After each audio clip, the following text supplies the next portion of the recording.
Hello there, it's Rose Bijoux Ramires, and I wanted to share my testimony with you today.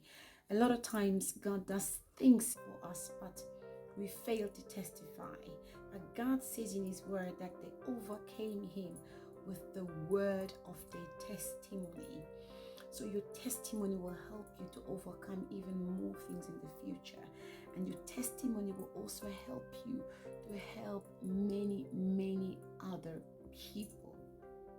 And so God saved me from a terrible accident today.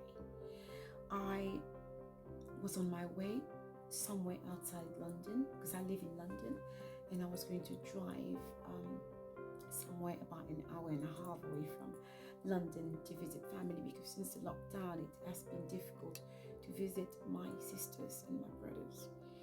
And in the morning I was supposed to leave early, but I kept doing things, let me cook this, let me cook that, let me take some cooked food. So I kept doing things that sort of delayed me to go. But as always, I always pray before leaving the house. Every morning I have my own quiet time, so I spent the morning in worship, in prayer. I think I repeated one of my own songs that's not released yet. It's about the favor of God. The favor of God will protect you and save you. I kept repeating that song over and over, and I worshiped with that in the morning. And then I started getting ready. And then when I left in the car, I saw that my car, that I drive a 1 Series BMW, and there was a light showing for the tire, but I know that I had just gotten the tire air pressure checked the day before, and it's a brand new tire, so all my tires are new, so there couldn't be anything wrong with it.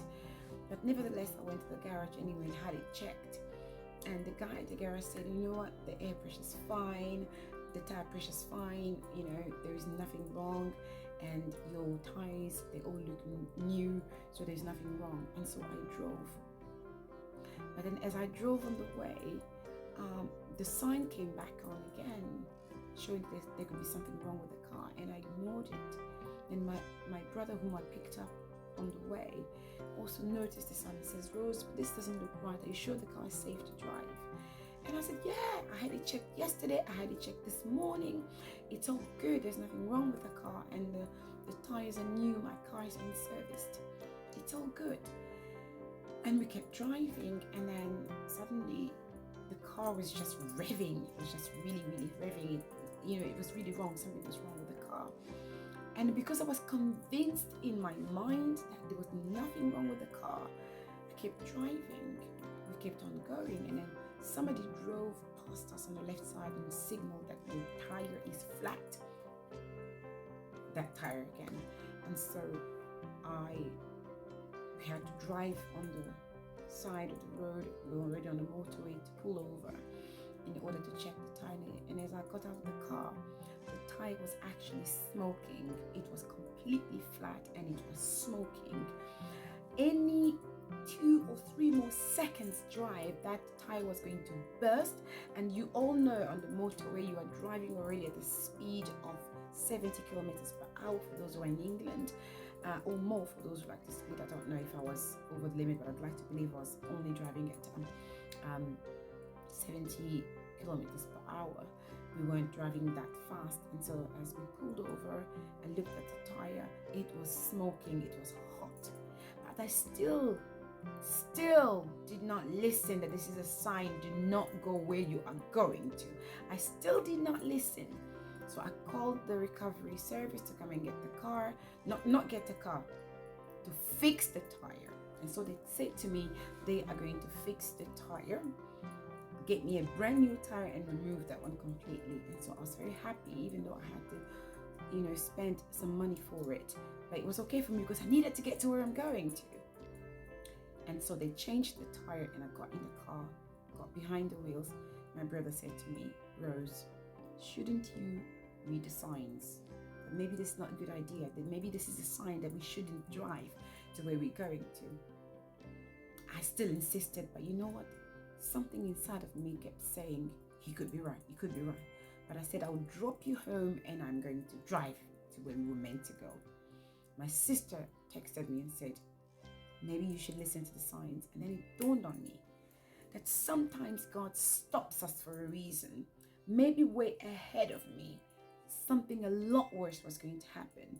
If I had only driven 2 or 3 more seconds forward, that tire was going to burst.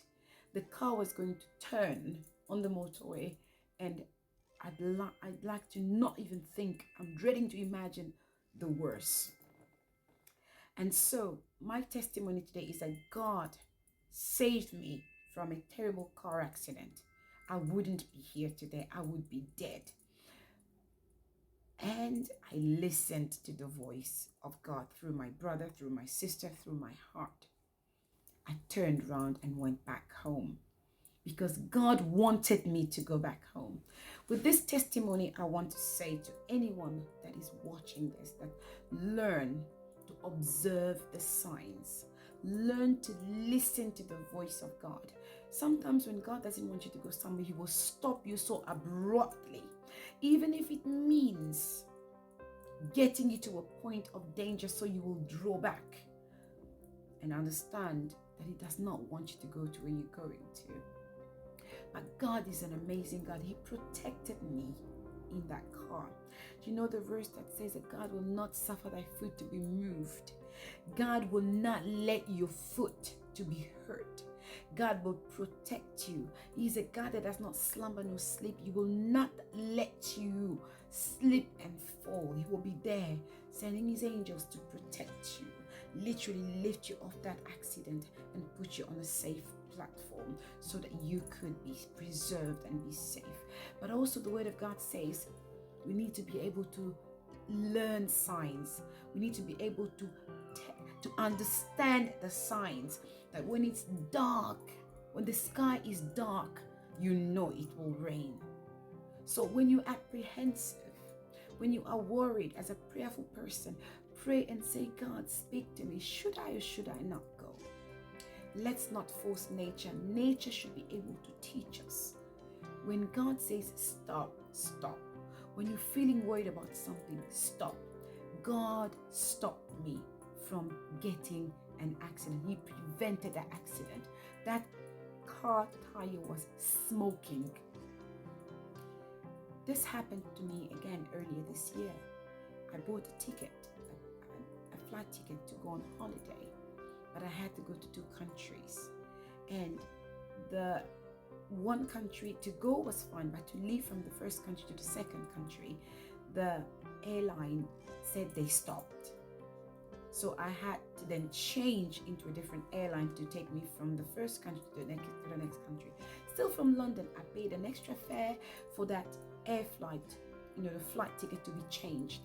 Then they came back to me and said, they've stopped again. The airline you chose again is not working. So we need to transfer you to another airline. Another fee that I had to add on top. I still did not listen. I paid for that fee and I traveled. When I got to Africa, UK was in lockdown. Had I listened to God, I would have cancelled my ticket from the first time when one of the airlines told me they would not carry me to the next destination. Learn to interpret signs. When the sky is grey, you know it will rain. When you are feeling apprehensive and worried, and you've prayed, God is still giving you signs that you shouldn't go. Learn to understand the signs and don't go. So I thank God that He protected me today. I wouldn't be here today. I would be dead. But God protected me, even though I was stubborn. He protected me. In the end, I had to listen, and I came back home. God will not leave you nor forsake you. Let's learn to understand signs. When your intuition is speaking, as people say, that's the Holy Spirit speaking in you, telling you to stop, listen, reschedule your trip, reschedule your journey, reschedule your outing for another time and another day. Go home and pray. And so, Father, I thank you today for protecting me, not allowing me to die with my brother in that accident. I thank you. Thank you for listening. May the Lord God bless all of you. In Jesus' name. It was woman of God, Bijoux Ramires. I hope this testimony blesses you.